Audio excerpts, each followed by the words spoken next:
Bonjour à tous. Et bonjour Jean-Luc Lemoine. Salut Fifi. Jean-Luc, tous les jours vous intéressez à un programme pour nous. C'est votre session de rattrapage. Aujourd'hui, vous êtes intéressé à une saga. Oui Philippe, parce que j'avais vu tous les épisodes précédents.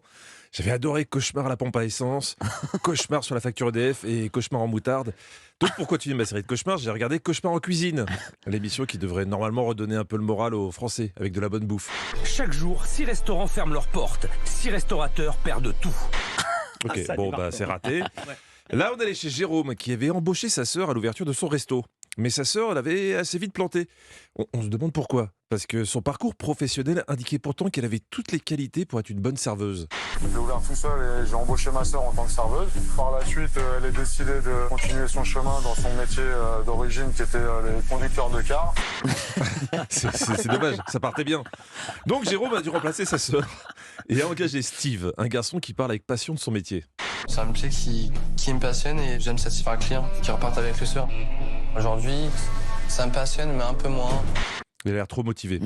Et Jérôme, le chef et patron, ne comprenait pas pourquoi il y avait de moins en moins de clients dans son resto. Enfin, si, il avait peut-être une idée. Ça peut venir de la part de Steve. J'ai déjà pensé que voilà, il y a des clients qui ne sont peut-être plus revenus à cause de son comportement. Il a certaines lacunes. J'ai eu l'impression de vous entendre parler de vos chroniqueurs après les audiences radio, Philippe. Voilà.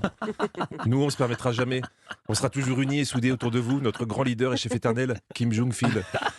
Donc, Philippe Etchebest avait décidé de passer commande auprès de Steve. Il voulait des bulots mayonnaise qui étaient inscrits sur la carte, mais il n'y en avait pas. Vous en avez habituellement? Alors avant, on en avait, maintenant, on en a plus. Et pourquoi vous le gardez à la carte? Voulez-vous un petit apéritif d'abord pour commencer? Ça s'appelle une diversion. Voilà. Ce qui est bien avec Philippe Etchebest, c'est que quand il te pose une question, t'as l'impression d'être en garde à vue. Tu sais qu'à un moment, il va te faire craquer. Mais le plus beau, c'est quand il va vouloir commander la rillette aux 2 saumons. Je vais goûter la rillette de saumon, j'ai goûté ça, aux 2 Entendu. saumons. Aux 2 saumons, pourquoi aux 2 saumons? Alors je sais que je lui en mets un seul, après c'est peut-être lui comme il l'a écrit, Riette, au lieu de dire 2 DE. Voilà. Pour Steve, le problème, c'est pas que son patron est mauvais en cuisine, c'est qu'il est nul en orthographe. Je sais pas. Mais ce qui est sûr, en tout cas, c'est que Steve, lui, il a une mémoire de poisson rouge.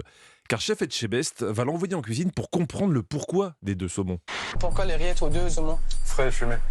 Ok. Donc alors pourquoi les 2 rillettes aux 2 saumons? Non, c'est la rillette aux 2 saumons. Il n'y a qu'une rillette, mais il y a 2 saumons. Parce qu'il y a fumé et il y a du frais. Voilà, il y a du fumier dans le saumon. Hein. Ça fait vraiment envie. Ensuite, Philippe Etchebest a commandé un tigre qui pleure. Et il a demandé à Steve ce qu'il y avait dans la sauce. Donc Steve a demandé en cuisine. La sauce, c'est de la sauce à base de sauce huître, de cognac, de sauce soja. D'accord. Ah, c'est une sauce à base de sauce huître, sauce soja. Il y a autre chose. Bref. Là, on est clairement sur un petit début d'Alzheimer quand même. Hein. Et en cuisine, c'était pas le gros moral non plus. C'est pas normal que des clients s'en aillent sans avoir mangé. C'est un échec.